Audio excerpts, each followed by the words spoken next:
Ja mulle tundub, et see minu jaoks sõjaolukord, et see on nagu teadlikumat ühiskonna osa kõvasti nagu puhastanud ja teadlikumaks muutnud.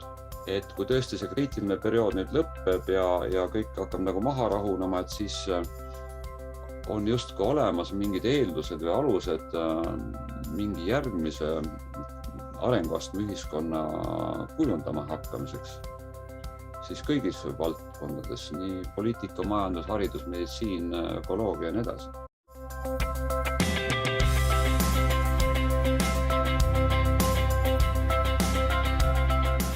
Aloha, imelised seiklejad, kuuled, vaatajad teisel pool ekraani. Minu nimi Kristara Laksmi-Tetton ja tulemas täna eetrisse imelisest päikeselisest Texasest. Ja ma kutsun ennast uue coachiks. Ma usun, et meis kõigis on olemas aarete laekad ja kui me need laekad avame, saame hakata elama oma unistuste elu iseenda tingimustel. Ja Aarete seiklused podcasti peamine eesmärk on tuua teieni inimesi, seikluseid, lugusid siis sellistelt inimestelt, kes saaksid inspireerida, motiveerida teil oma aardeid rohkem enda seest üles leidma, et siis ka need panna töösse ja hakata oma unistusi elama suurelt ja vägevalt. Ja täna on meil väga-väga eriline külaline, kes on mul podcasti kutsutute siis nimekirjas olnud juba ootel peaaegu 2 aastat ja tere tulemast, Peeter Liiv. Aitäh kutsumast. Ja Peeter, sinuga tegelikult me tunneme teineteist juba päris pikka aega ja mäletan, kui mõtlesin tagasi, et kus oli siuke esimene kontakt, kus ma siis mäletan, et ma üldse sinust kuulsin, oli siis Tatari tänaval oli üks väikene pood, kus sai siukest põnevat siis New Age ajakirja osta. Ja seal ma siis käisin alati uudistamas ja sealt sinu nimi jäi silma ja siis ma hakkasin jälgima aastate jooksul siis, mida põnevat sa veel kokku siis kuskil siis kas kirjutasid või jagasid või juhtisid. Ja ühel hetkel olin ma isegi sinu selles raadiosaates ja jagasime lugusid ja on mitmeid teisi põnevaid kohtumisi olnud, kuni siis ka sügavate tervise avastusteni ja sinu siis terviseekspertiis, mida sa oled jaganud. Ja meil on olnud täna väga põnevaid vestlusi ja mõttevahetusi ka Facebooki Messengeri teel, nii et ja isegi minu abikaasa Maike sai sinuga kohtuda, nii et oli väga põnev. See oli tore kohtumine, jah, mäletan. Nüüd, enne kui sukeldume, tahakski mõne sõnaga siis tutvustada Peetrit ja sina oled tõesti väga võimsa siis elulooga, et sul on tõesti siiruviiruline, et tõesti hunt Kriimsilma 9 ametit, et sul on siis siin kogemustena publitsist, lektor, ajakirjanik, alternatiivsete liikumiste aktivist, oled õppinud teoloogiat, tegelenud hatha jooga, transcendentaalse meditatsiooni, silva meelekontrolli meetodi, vabastava hingamisega. Ja väga huvitav on siis mittetulundusühingu Eesti Skeptik väljaantava Umbluu preemia nominent 2011 aastal, kus siis mainiti pikaajalise umbluupõllu kündmise eest. Ja kusjuures mina olen ka nende poolt ühe tiitli saanud ühel aastal. Nii et Peeter Liiv on olnud ühingu teaduslektor, tervisealased ja ökoloogia loengud ja viimastel aastatel oled ka pidanud siis maailmavaate õpetuse loenguid Tallinna Rahvaülikoolis ja olid siis ka 90–95 aastal ilmunud ajalehe Päikesetuul toimetaja ja siis aastatel ka 2001–2004 ajakirja Päikesetuul toimetaja. Ja praegu siis kirjastus Silmapiiri direktor ja sul oli ka siis Klassikaraadios saade Traditsioonitarkus ja roheline saade ja sa toimetasid ka mingi aeg siis Tallinna Televisioonis ja oled osalenud terviseliikumises, klubis Tervis Eesti rohelises liikumises ning olnud New Age'i propageerija. Sa oled avaldanud ka palju teatri- ja filmikriitikat, filosoofilist, sotsiaalset esseistikat ajalehtedes ja ajakirjades ja lisaks oled ka kandideerinud valimistel ja väga huvitav fakt on siis ka see, et Peeter Liivi isa oli keemiainsener ja tootmiskoondise Silikaat kauaaegne peadirektor. Vot siis, kus lugu tuleb kõiki imeasju välja. Aga sihuke algasi, mida ma tahakski just küsida, et sa oled öelnud, et üks sinu südameasju on tegelikult vitaalne vananemine ja mina olen alati üllatunud, et iga kord, kui ma näen sind, siis mulle tundub, et sa pigem võiks öelda isegi, et vitaalselt noorened, et järjest noorem näed välja.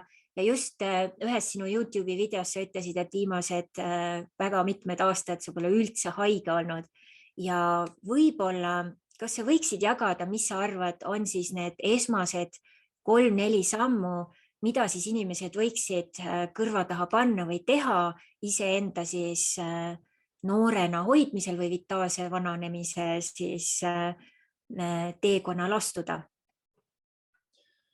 No kõige tähtsam minu jaoks praegu on ikkagi keha energeetika.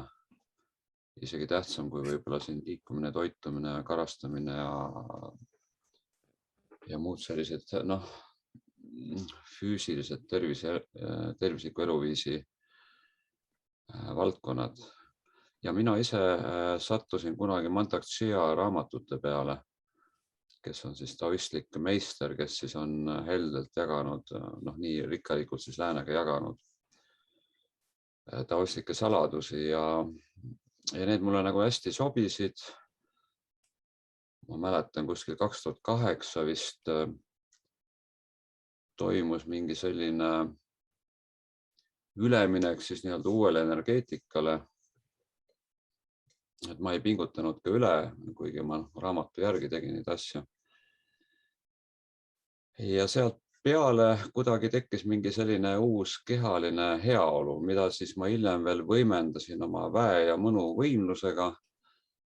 Ja ma olen seda iseloomustanud, see on valdavalt siis selline puhtus, kergus ja magusus. Ma olen nimetanud seda ka noorusaja energiaks, lapsepõlve energiaks ja seda olenemata vanusest siis jah. Et see on siuke üsna stabiilne ja mõnikord ööpäevaringne. Heaolu, kehaline heaolu, nagu idas öeldakse, et nektar kehas voolab. Ja mul tekkis seosed ka klassikalise joogaga, mis on mulle üks lähedasemaid klassikalisi doktriine, Patanjali jooga, et ma taipasin äkki, et selleks, et minna nüüd kõrgematele astmetele, me peamegi enne kuidagi keha muutma selliseks puhtaks ja kergeks ja magusaks, et siis me avastame hingamise sellise naudingu, võiks öelda. Siis meeled iseenesest lähevad sissepoole ja siis me saame hakata juba keskenduma ja mediteerima ja samastuma juba kõrgemate teadvuse sisaldistega. Et kuni meie keha on selline valutav või tuim ja väsinud, on väga raske ilmselt minna ka nende vaimsete astmete juurde.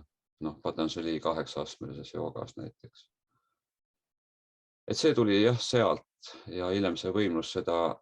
Nüüd teine asi on muidugi, ma olen ikka toitumist otsinud siin aastaid ja aastakümneid ja mingi aeg ma mäletan, terviseklubis me alustasime kõige elementaarsemast, me ei söönud enam rafineeritud toiduained, loobusime saiast, sõime sepikut, eks ole.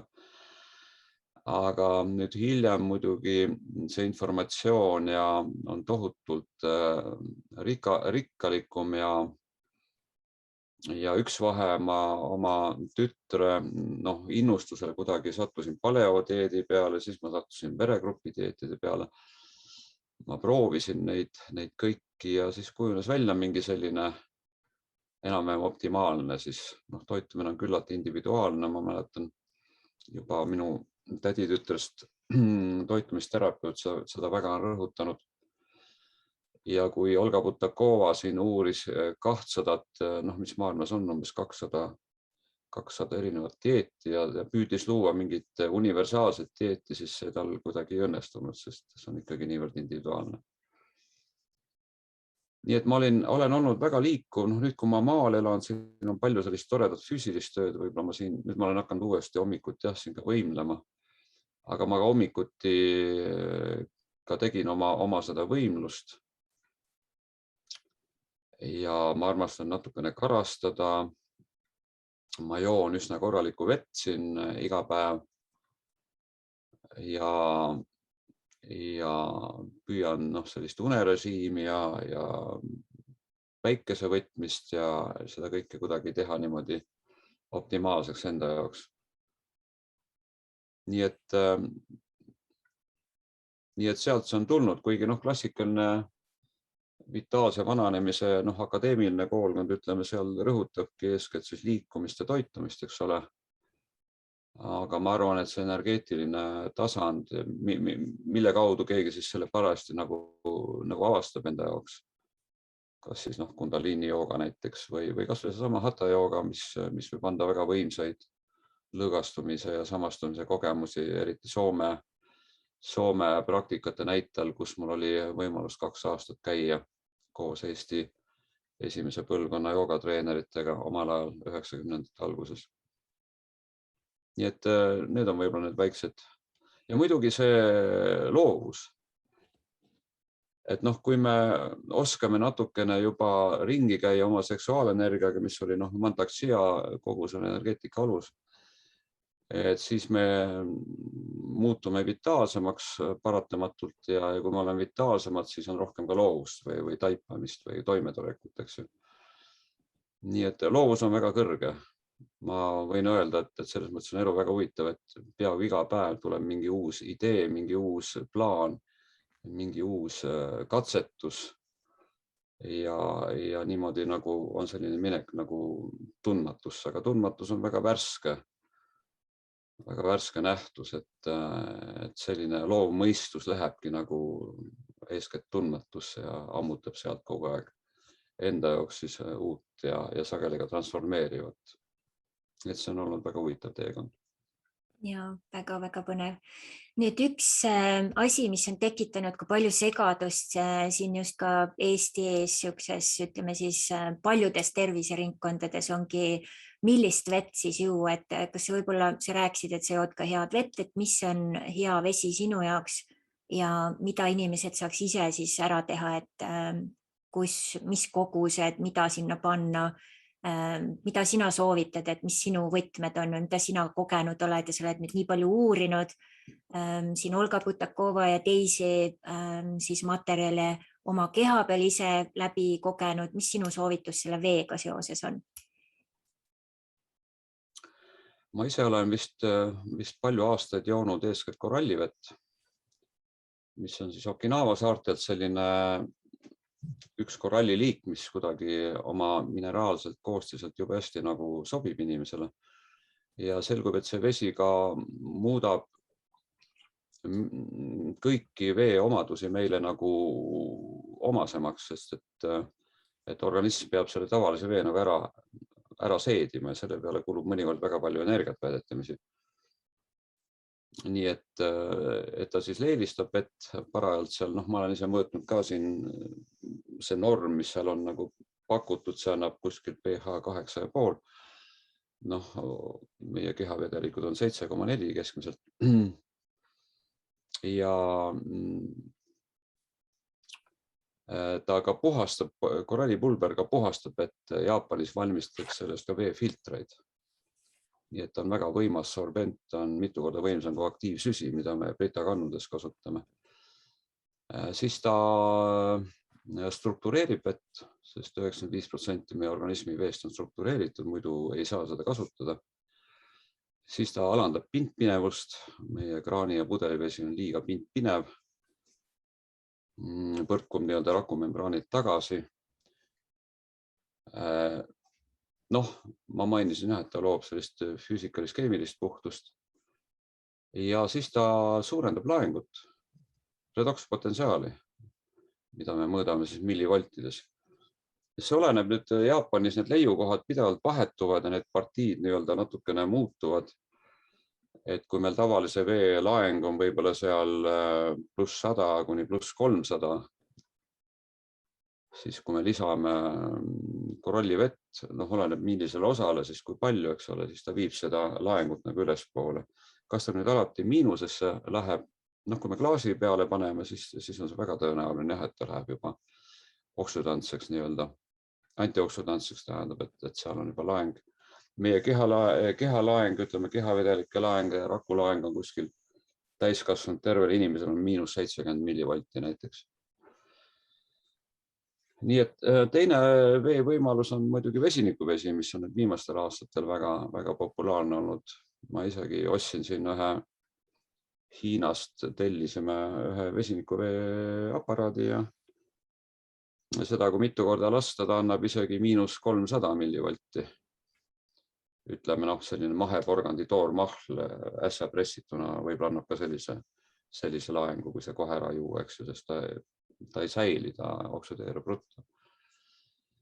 No siis on veel, jah, korall annab ka hea sellise leebe mineraliseerituse, et kui ja mida puhtam on see lähtevesi, seda parem muidugi. Ma olen proovinud ka soodavett aeg-ajalt natukene, 4 soolavett. Ma olen proovinud, ma mäletan ka, ma olen külmutanud vett ja sulatanud, sest seejuures siis vesi struktureerub ja enamus raviallikaid ongi struktureeritud veega, seetõttu nad ravivadki. Tähendab, elava veega allikaid on vist mõned üksikud Euroopas ka on ja mujal maailmas siis vulkaanilistel aladel ja kõrgmägedes. Näiteks Tiibetis on üks järv, mille laeng, kust liustikuveed pidevalt tulevad, mis on hästi kõrge ORP-ga. Et sealne keskmine laeng pidi olema pidevalt siis -750 millivolti. Nii et see annab meile, ta neutraliseerib vaburadikaale, mida tekitavad siis igasugused võõrained ja stress ja nii edasi, elektromagnetkiirgus ja lisaks ta annab veel sellise energeetilise laksu nagu lisaks. On mõningad tooted, spetsiaalsed antioksüdandid, mis meil on üks toode näiteks, mis H-500, mis siis klaasivee peal üks kapsel annab siis laengu tõusu üle 900, üle -900 millivoldi. Kui lähtelaeng on seal 300, siis järele jääb -600, eks ole, mis on tohutu võimas energialaeng. Seda nimetatakse mitokondrite nagu toiduks. Et mitokondrid saavad selle elektri kohe endasse võtta ja siis salvestada oma ATP molekulides. Nii et sellised veevariandid, mida mina olen. Mis sina arvad? Muidugi teevini vett müüakse meil, eks ole, mis on lihtsalt eelisene vesi, seda saab pudelisse panna. Struktureeritud vett ka mingi aeg ta pudelis säilub, aga elavat vett ei saa, ta oksüdeerub. Seda tuleb vahetult teha. Ja mis sa arvad sellest Riina soovitatud soola ja sooda segust? Ma ei ole sellest nüüd kuulnudki, aga ma mäletan, et vähemalt hilisemalt minu teada, ega ta nüüd soodavett igapäevaselt ei soovitagi, vaid teha selliseid kuure lihtsalt. Eriti on, kui mingid happesusega seotud hädad, eks ole. Näiteks, kui meil vähk on kuskil seedeelundkonnas ja sooda pääseb sinna kergesti ligi, siis võib see väga võimsad tulemusi anda. Kui ta on kuskil kaugemal juba, siis organism viskab ta enne välja, kui väga suuri kogused võtma. Selles mõttes koralli vesi on selline leebe ja igapäevaselt kasutatav, et ta parandab ka vee maitset, ta alustab kohe organismi puhastamist, ta hakkab vähendama happesusega seotud sümptomeid, liigesed näiteks ja kaalu alla võtma ja vererõhku alandama ja nii edasi, et ta ise on juba ravi. Et väga huvitav variant. Just. Ja ma olen ise ka joonud koralli vett päris kaua aega, et tõesti väga heasti mõjub nahk ja kõik läheb kohe paremaks. Ja. Ja nüüd praegusel ajal on tõesti, me elame väga huvitaval ajal. Meil on siin üle terve maailma ühiskonnas väga huvitavad protsessid praegu toimumas. Ja meie siis podcasti eelnevale siis kohtumisel oli siin üks eraldi kohtumine, kus me natukene rääkisime sellest, mis praegu siis toimub ja just võtsime natuke luubi alla ka Eesti ühiskonnas toimuva.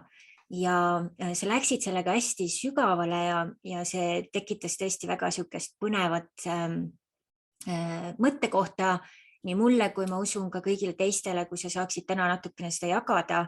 et mis sa just võib-olla praegu selliseks üldiseks olukorra kirjelduseks nagu siis Eesti ühiskonnas ütleksid ja kuidas sa näed, mismoodi saaks siis ka võib-olla iga üksik indiviid kaasa aidata sellele, et see tulevikuühiskond saaks ennast looma hakata? No ma arvan, see, mis toimub Eesti ühiskonnas viimase paari aasta jooksul, peaaegu juba see toimub mitte igal pool, me räägime siin 103 riigist, eks ole, kus nii-öelda pandeemia on. Aga igal maal on, igal rahvusel on omad eripärad ja erivormid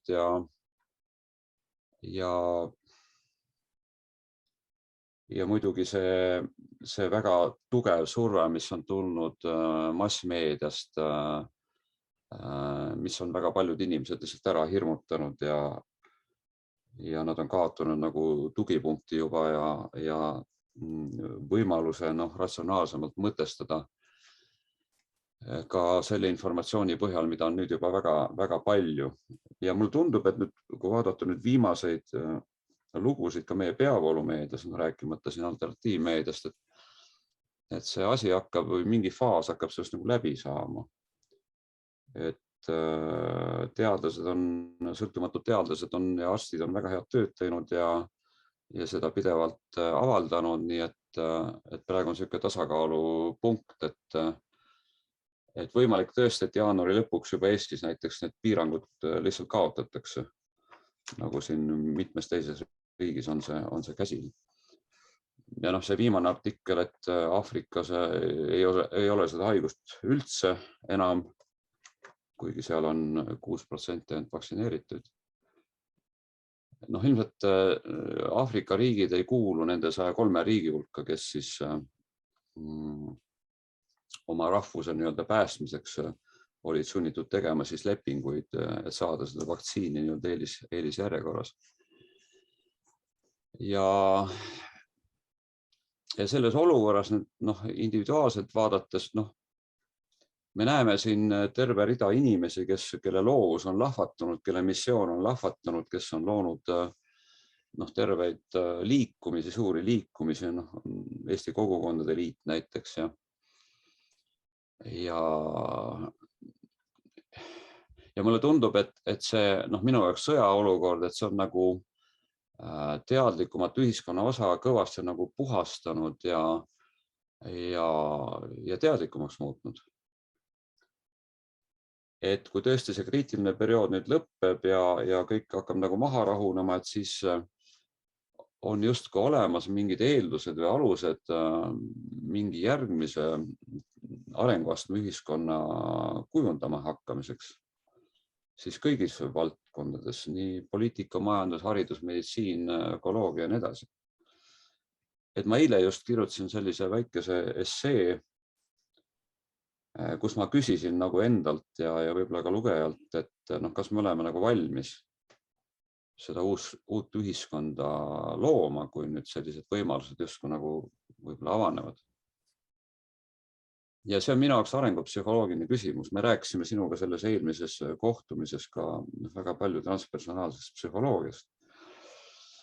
Ja selle abil vähemalt mul on olnud väga kerge näha teatud asju, teatud protsesse, nende tasandeid, nende kvaliteet, ilma et ma peaksin mingeid jalgrattaid leiutama. Et selles mõttes see ühiskond on mul natuke nagu peo peal. Selle erinevad liidrid, selle erinevad liikumised, milline mentaliteet, milline aste, teadlikkuse aste nii-öelda kuskilt pärast ja siis välja tuleb.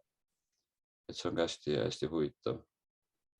Nii et tänase seisuga ma olen väga lootusrikas, sest et midagi on avanemas. Nüüd oli jällegi arstide ja teadlaste järjekordne kiri, eks ole, siin, ma ei tea, eile või üleeile ja Eestis tähendab ja muidugi see elektripoliitika on rahvust šokeerinud ja pannud teistmoodi nägema kogu seda valitsuspoliitikat praegust, eks ole, võrreldes võib-olla kuu aega tagasi olnud sellise suhtumisega. Nii et kes see ütleski, Marina Ebert ütles, et hiina keeles on, kas see oli kaose hieroglüüf, et seal on nagu kaks märki on koos, et on võimalus ja on oht või risk. Või oli ohu hieroglüüf, et risk ja võimalus. Et ma loodan, et ühiskond kandub nüüd selle võimaluse poole. Ja loominguline osa siis saab anda sellesse nagu võimsa panuse. Me näeme praegu näiteks Eesti kultuuris, mida ma väga hindan, on nüüd sellistest infoportaalidest, kes ma pean ennast ka nagu intellektuaaliks, siis Makroskoop eeskätt Adrian Bachmanilt ja ka Hardo Pajula Tähenduste teejuhid. Ma olen nüüd vaadanud mõningaid saated seal, kuna ka minu tuttavad ja sõbrad on seal esinenud siin. Et ka selline intellektuaalne liin on täiesti olemas ja olnud juba mitmeid kuid, võib-olla ligi aasta juba sellisel uuel ja sügavalt analüütilisel ja sünteetilisel kujul. Et see samuti toetab seda lootust. Et see liikumine või see vabanemine ei ole mitte ainult emotsionaalne, vaid kõige ees läheb ikkagi viimselt intellekt. Intellekt nüüd joogalikus tähenduses, mis ühendab endast teadlikkust, intuitsiooni, loovust, taiplikkust, eristavat tarkust, ja siis empaatiat või hüvelisust või armastust, eks ole. Et see on nagu selline 6. tasand enne puhast teadust on see kõige kõrgem vormiline vaimne tasand, mida siis Kriya jooga nimetab siis intellektiks. Ja ma olen seda mõistet väga palju kasutanud oma loengutes ja mõtteavaldustes. Kas sa võiksid kirjeldada täpsemalt, et kuidas sa näed, et mismoodi see võiks olla siis üles ehitatud, et kus, mis astme peal, kes oleks siis need ühiskonda juhtivad või toetavad siis grupeeringud või jõud, et sul oli selline väga ilus kirjeldus, kuidas see kõik võiks nagu välja näha, et see annaks nagu niisugust, ma usun, sügavamat inspiratsiooni ja võib-olla isegi motivatsiooni mõnele ka kuulajale, et midagi suuremat ette võtta. No ma loodan ja usun, et tulevik Eesti saab olema kogukondlik. Mahatma Gandhi nimetas seda, kuidas ta nimetas, valgustunud anarhism. Kui India vabanes koloniaalikkest, siis Gandhi lootis, et Indias võidab poliitilise korrana nii-öelda valgustunud anarhism, arvestades siis India rahvuse sügavat religioossust. Aga see nagu ei õnnestunud. Aga selline kogukondlik, kas või Šveitsi tüüpi ja isegi Ameerika Ühendriigid ja Austraalia, kus osariikidel on väga suured õigused tegelikult, aga Šveitsi kantonitel, kus igalühel on oma põhiseadus, eks ole, ja kust Euroopa Liit ei ole saanud nii üle sõitma, minu teada nad ei olegi liidu liikmed ka. Ja seal on muud muidugi faktorid, mis kaitsevad Šveitsi, seal on ikkagi panganduskeskus ja muu selline, aga selline Eesti kogukondade liit me näeme, kuidas maakondades on nii-öelda maasool ärganud ja organiseerunud ja ollakse ka ühinemas, on loodud ühine suhtluskeskkond. Vanasti olid ka siin kodukant ja külade mingid liikumised ja värgid, eks ole, aga nüüd uues nii-öelda kriisiolukorras on see uue värskusega nagu tekkinud ja ma usun, et see saab olema üks määrav. Ma ise olen mõelnud, et riigil võiks olla nagu 3 koda, et kõige madalam on poliitiliste parteide koda, kuigi ma usun, et need üldse kaovad ära, aga las nad esialgu olla seal kõige all. Siis on kogukonna esindajate nii-öelda keskkoda ja ülemkoda oleks siis nagu Inglismaal on see lordide koda, et see on selline nagu ma ei tea, vanade tarkade meeste ja naiste koda, kes siis on sellised eetilised ja strateegilised ja vaimsed autoriteedid ühiskonnas ja kes samal ajal on võimelised pidama omavahel dialoogi, et see on nagu selline ümarlaud, kus see kuninga arhetüüp on nagu hästi välja tulnud ja kes ka esitleb ja manifesteerib seda. Nii et kõik saavad seda kogeda, et mis tähendab, kui väga targad inimesed on omavahel dialoogis, et see on võrratu tulevärk. Erudeeritud, autentsed ja teadlikud inimesed. Ja see koda täidaks siis praeguse presidendi ja õiguskantsleri ka rolle põhiseaduskaitses, eks ole. Ja talle jääks nagu viimane sõna, kui tekivad mingid ei jõuta konsensusele madalamatel tasanditel, siis see tarkus peab nagu ütlema oma autoriteetse sõna. No see oli nagu Indias kunagi, öeldakse, et brahmaanid olid võimul, eks ole, vaimulikud. Ja keskaegses ja varakeskaegses Euroopas ka ju, et siis tulid sõdalased võimule ja rüütlid ja kuningad ja siis edasi läks järjest. Siis tuli kaupmehed ja siis tuli proletariaat, eks ole, ja lõpuks tulevad kurjategijad võimule. See on see Julius Evola huvitav 5-astmeline niisugune hierarhia. Nii et ma usun jah, et kogukondlikkus ja tarkus. Ja selle najal Eestis on ju läbi töötatud tegelikult, ma olles kokku puutunud ka Tuleviku Eesti erakonna programmiga siis ja teades ka, kuidas Fontaine'is nende häälekandjas on mitmed valdkonnad väga põhjalikult läbi töötatud.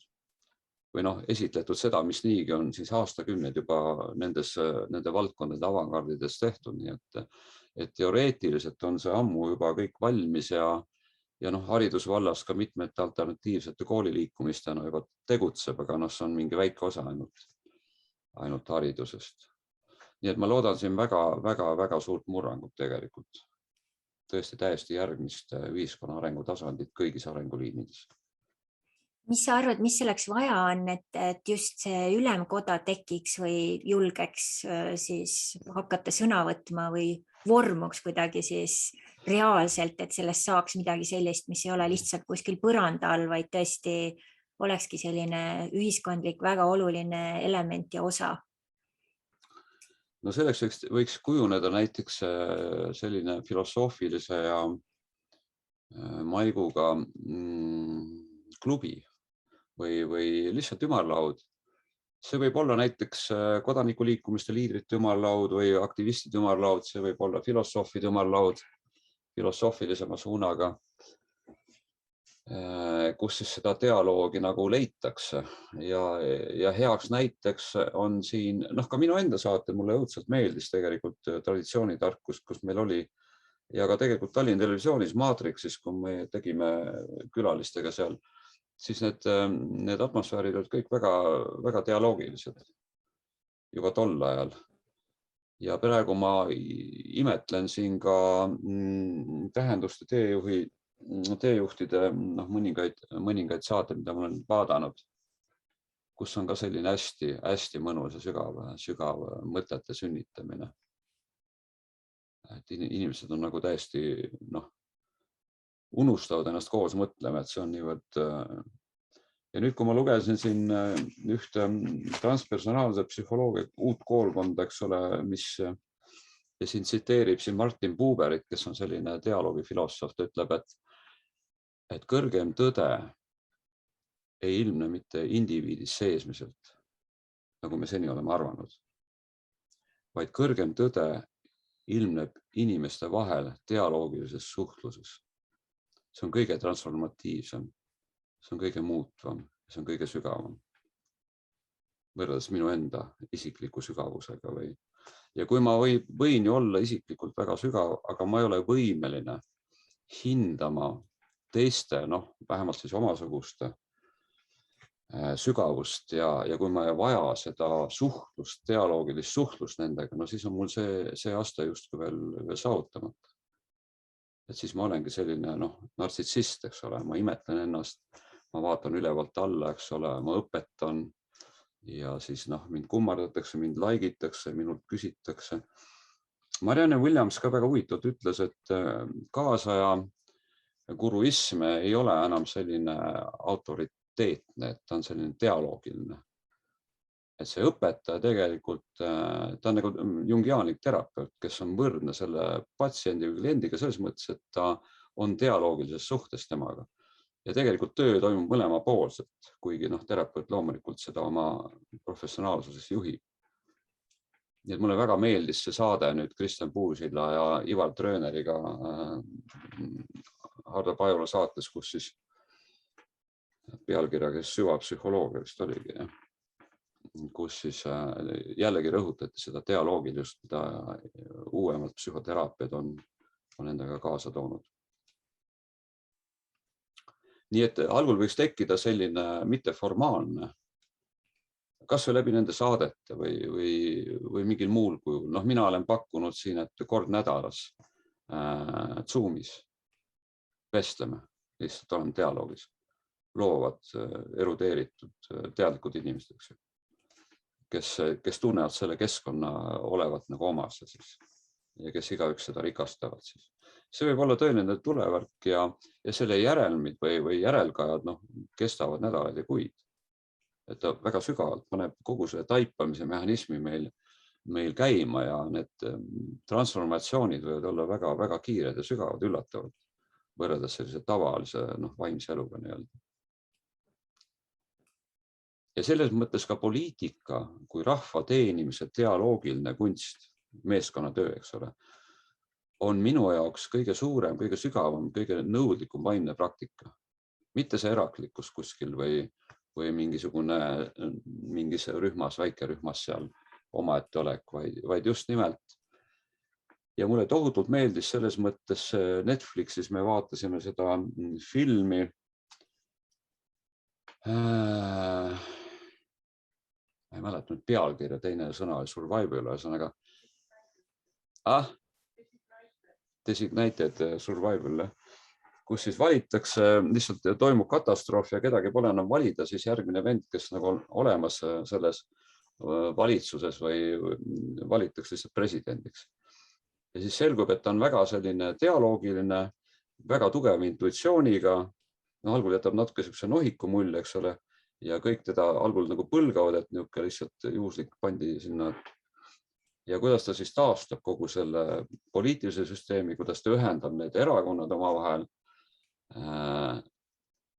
kuidas ta loob väga kihvti meeskonna enda ümber kõigepealt, eks ole, ja taastab kogu selle kongressi ja senati ja valitsuse ja see oli mingi 16, ma ei tea, mitu osa seal oli, nii et ma olen ka seda näinud kusjuures. Jah, et see lõppes sellega, et valiti uuesti presidendiks, et need olid ametlikud valimised ja et see oli hästi minu jaoks ma algul vaatasin, mingi jama, et vaatasin kuidagi väga tulevikuline värk, et kuidagi nii hooliv ja nii selline pehme ja samas väga tugev kui vaja ja väga terav, eks ole, sellise jama ja sigaduste koha pealt, ja selline õppiv ja kasvav inimene. Kas sa nüüd ütlebki, et tegelikult siis ühiskondlikult see ka tundub, et nagu selline globaalne, et me olemegi liikumas sellest mina tasandist ja naba imetlemisest tegelikult sellele meie tasandile, kus ongi siis nii seesmine, ütleme ka see transpsühholoogiline dialoog aktiveeritud ja siis ka inimeste omavaheline dialoog. Et võib-olla nüüd siis ühiskonna valgustumine võibki olla see, et siis need sisemine ja väline dialoog nagu kokku tuua ja tekitada sealt siis mõnus sünergia ja ka siis see oskus kuulata ja tõesti, et see ongi dialoog, et see ei ole lihtsalt monoloog, et üks räägib ja teine räägib.